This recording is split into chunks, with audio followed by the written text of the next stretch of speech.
करते हैं नागपुर का, जहां किसानों ने हल्ला बोल दिया है। किसानों का गुस्सा सड़कों पर फूटा। नागपुर से मुंबई तक शोर उठा है और ये तस्वीरें आप देखिए मुंबई से आ रही हैं। नागपुर वर्धा रोड जो है वो पूरी तरीके से जाम कर दिया गया है। जो किसान है वो वहीं पर सड़क पर बैठ गए हैं और इनका कहना है कि जब तक इनकी मांगे नहीं पूरी होंगी ये नहीं उठेंगे। दूसरा वो ये भी कह रहे हैं कि अगर मांग नहीं पूरी की गई तो ये आंदोलन और तेज कर देंगे।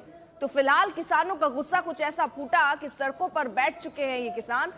अब पूरी तरीके से मोर्चा बढ़ाते हुए ये गुस्साए किसान हैं जो सड़कों पर अब बैठ चुके हैं। नागपुर से मुंबई तक शोर अब उठता हुआ नजर आ रहा है। किसानों ने अल्टीमेटम दे दिया है कि अगर उनकी बात नहीं सुनी गई तो वो ऐसे ही यहां बैठे भी रहेंगे और अपने आंदोलन को और तेज भी करेंगे। तो किसान संगठन है जो यहां पर आक्रोश में नजर आ रहे हैं और यहां सड़क पर बैठकर पूरी सड़क को जाम कर दिया है और इनका कहना है कि सरकार को हमारी बात सुननी ही पड़ेगी और हमारी मांगे माननी ही पड़ेंगी। तो महाराष्ट्र में किसान संगठनों का ये आक्रोश है, प्रदर्शन है, ये तस्वीरें आ रही हैं सड़कों पर। आप देखिए किस तरह से दोनों ही तरफ आप देखेंगे तो वहां बस भी खड़ी की गई और उसके बाद यहां पूरी सड़क पर किसान जो है वो बैठे हुए आपको नजर आ रहे हैं।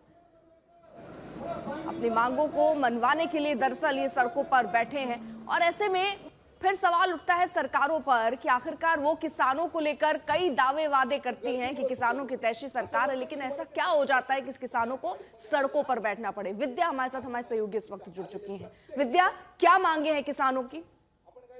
जी, किसानों की मांगे यही है कि जो लोन जो वेवर होना चाहिए, यानी कि जो इतना बड़ा नुकसान जो किसानों ने सहा है, जो पिछले कुछ दिनों में जो आपदा आई थी बारिश की वजह से, काफी ज्यादा जिस तरह से अभी सरकार को मदद भी करनी पड़ी, और ऐसे स्थिति में जो लोन्स दिए गए थे उनका वेवर होना चाहिए, ये मांग करते हुए ये सारे के सारे अमरावती से निकले थे फार्मर्स। अमरावती वर्धा होते हुए नागपुर, जो कि मुख्यमंत्री देवेंद्र फडणवीस की कॉन्स्टिट्यूएंसी जो इलाका है, उनके यहाँ वहां पहुंचे थे और वहां पे प्रोटेस्ट। और बच्चू कडू जो इस पूरे प्रोटेस्ट को लीड कर रहे हैं, उन्होंने ये अल्टीमेटम दिया था। उन्होंने कहा था वेंसडे की आज, यानी आज दोपहर 12 बजे से पहले सरकार को या तो इस पर कोई निर्णय लेना होगा या फिर कम से कम एक बात करने के लिए बातचीत किसानों से शुरू करनी होगी कि क्या वो करेंगे, किस तरह से लोन वेवर होगा। अभी तक जैसा कि उनके समर्थक बता रहे हैं, अभी तक बहुत ज्यादा कोई सरकार की तरफ से पॉजिटिव रिप्लाई मिला नहीं है और यही वजह है कि इतना ज्यादा ये इंटेंसिफाई होके जो सड़कें हैं उसको ब्लॉक कर दिया गया है। तो बहुत बहुत शुक्रिया विद्या तमाम जानकारी के लिए।